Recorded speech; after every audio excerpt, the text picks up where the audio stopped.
Professor Dr. Wong Chin Huat. It's been an honor to have you with us at HEARTtalk. And I want to end with this current situation now that we're talking about what's called a Fixed Term Parliament Act, of how we can keep this coalition that we talked about in this whole discussion going on for the next 4 years, where they have a full run of reformation, bringing up reforms that matter to the country, being able to finish the term, because we have seen so much of changes going on, and which can put off the public, of trust and having some form of loyalty of thought. What is your take on it? I have been a long proponent for a fixed-term parliament, going back at least by, say, late 2021. Oh, really? Yeah. And you think this is a good thing? It's a good thing because I don't believe in political adventurism. I don't buy this idea that Prime Minister should have the free hand to call election anytime he or she wants to get the best election outcome. And not just about that this is unfair to the opposition. My main concern is that if you allow politicians to manipulate on the timing of election, to dictate the electoral calendar, it affects the qualities of policy. Right. Because then they can calculate and say which is when I want it.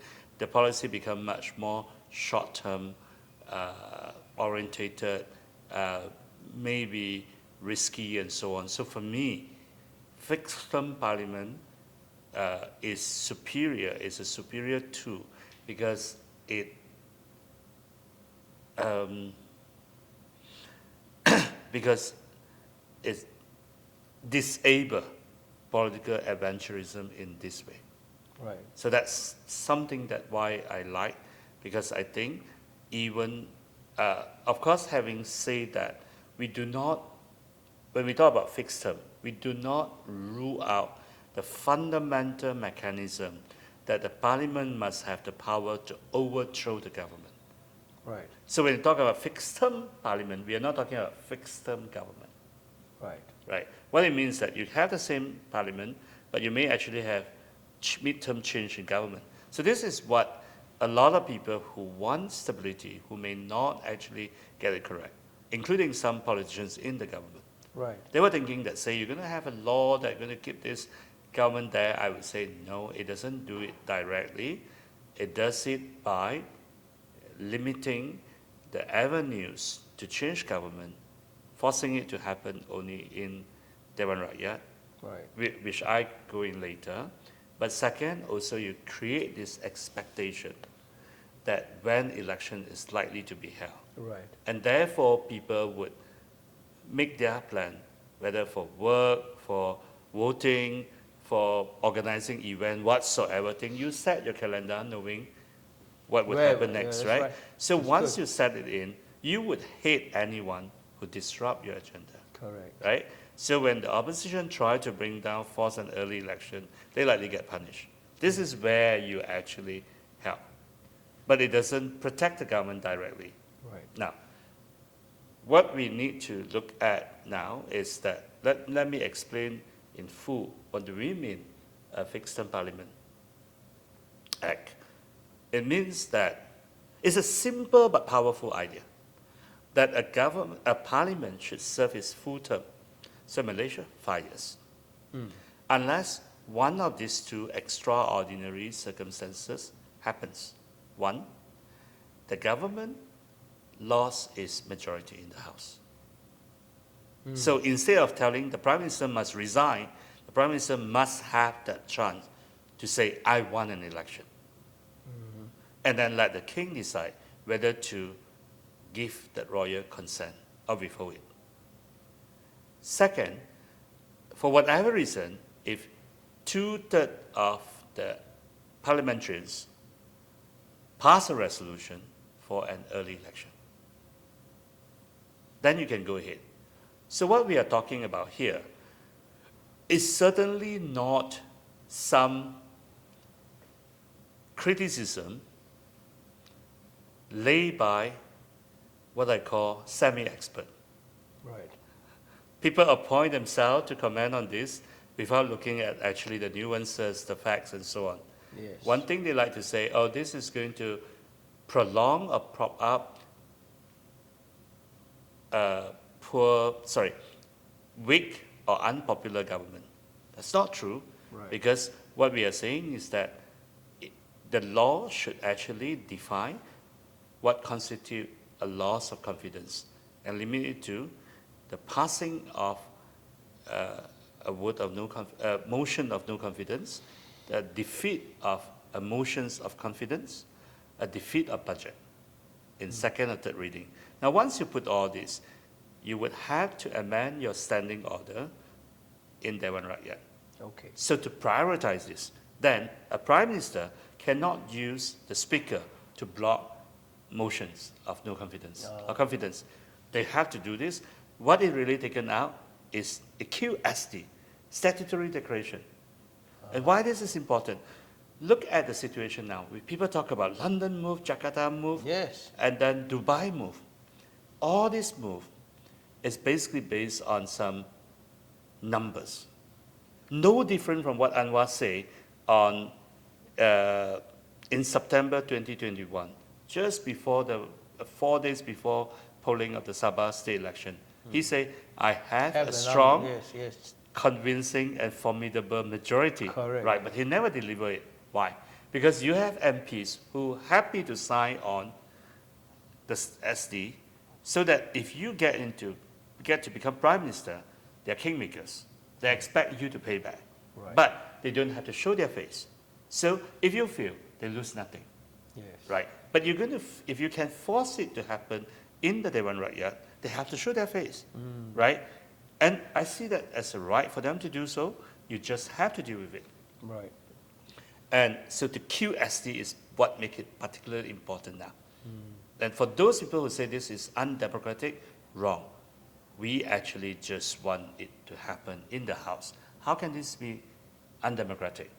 Then there's an argument saying that, oh, the Prime Minister cannot seek an early election now. No, he can. He or she can. He or she just need to get a two-thirds support. In other words, the power to seek a royal consent for an early election is no longer monopolized by him. Right. Because It has to be shared with other MPs. Yeah. Now, tell me, how can a power to be shared by 148 MPs be less democratic than the power in the hand of one man person. or one woman? Absolutely. Right? So these are the checks and the Yes, exactly. balances, So we are actually getting a system to be less majoritarian. But I know many Malaysians love majoritarianism because they have not lived in another country, in another system. They probably didn't bother to read about this, right? But ignorance is not the reason why we reject reform. Yep. If I welcome the debates, I think we need to see more people laying down their question because there's still details that need to be debated and finalized, but we need informed criticism. The third thing that I want to raise is about what people say, this would take away the king's power. No. In UK, it does take away the king's powers because they want to make it such a situation, because first of all, the UK has no written constitution, and more importantly, the British monarch has not made any political decision since 1834. Right. So you don't have situations where He steps in and the king, the queen is going to withhold her consent, right. right? And so in this case, for the UK, they basically just make it in such a situation, rule out all uncertainty that if you're going to have the two situations, you meet one of these two conditions, loss of confidence, two-thirds support, then election can be called. Right. But in Malaysia, we make it very clear. What we are adding here is one extra layer of safeguard. Because now, the Prime Minister can seek the royal consent for early dissolution. Whether he gets it way or not, it's only, we leave it to the king consent as a safeguard. Now, if you're going to add in two-thirds support from the majority, from the House, this is the second layer, right? And neither of these safeguards should be considered as undemocratic. Because if the king can say no, you don't say it's undemocratic, why should this be undemocratic when MPs share the power of the Prime Minister? Absolutely. Right? And some people say it has failed in UK, so it would fail in Malaysia, why should we have it? Let me answer that. In UK, the bill was circumvented and then suspended in 2019 because Prime Minister Boris Johnson passed another bill with a simple majority that's to suspend this Fixed-Term Parliamentary Act, which contained a two-third threshold. Oh, okay. So basically, you set a threshold very high there. Yeah. It's fine. I use a roundabout way to keep it off. Right. So what we're going to do to make it work is that in Malaysian version, you must have a clause to prevent any amendment or suspension of the act During that. without a two-third threshold. Okay. So you want to suspend it, you can. Get a two-third threshold, suspend the bill. Right? But you don't get a threshold, you have to say. So it's actually working.